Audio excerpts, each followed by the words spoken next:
My name is Kenneth Atherton. I was an E3 in the U.S.Navy.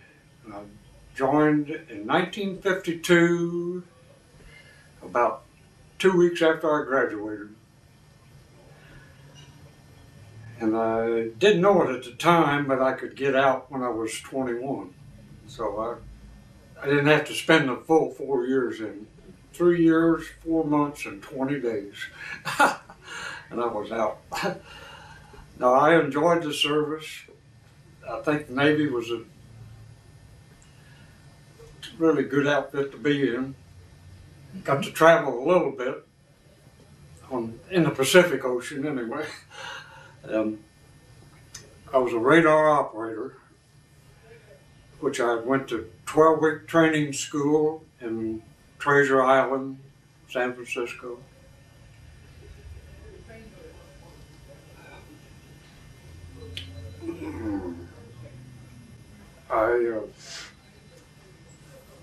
Service friends I didn't keep up with, but I did go to a reunion 2 years ago, and I hadn't seen some of them in about 49 years, including one of our executive officers who was 92 years old.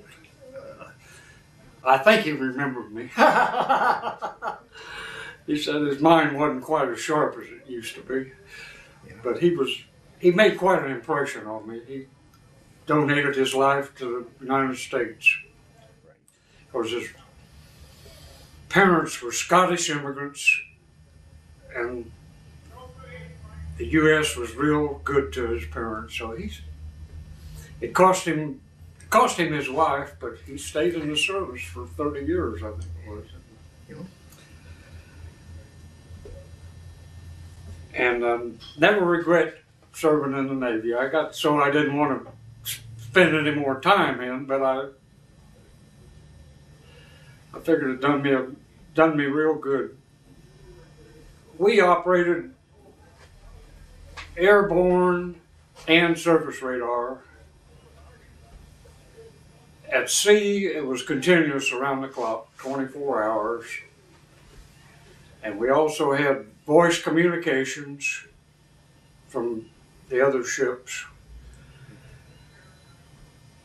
And we plotted other ships. If we've seen other ships, we took care of,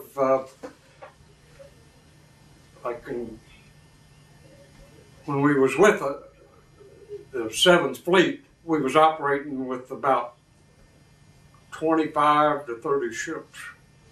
So we always had to know where we were. Well, that was our big job, to make sure we stayed in the place where we were supposed to be by range and bearing.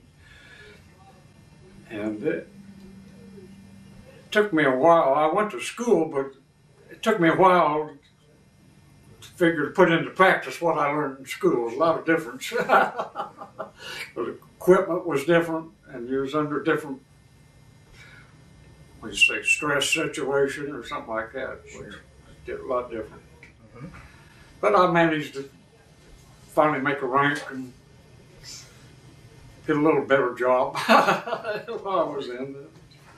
But before I got out, we was going to have to learn electronics too. That was one of the other reasons I didn't think about staying. I didn't know much about electronics. So probably going to Hong Kong the first time. And it wasn't, compared to today, it wasn't crowded in that era. But as you've seen Cadillacs and limousines going down the main street to the banks and businesses, you look up a side street and there might be 8 or 10 people eating out of sardine cans, sitting on the curb, you know. But the communists had not started coming in yet. Then when the communists really got into China, that's when Hong Kong filled up. I mean, something like tent cities, only they were anything they could get their hands on. I never seen it, just pictures on TV of how crowded it was. Now,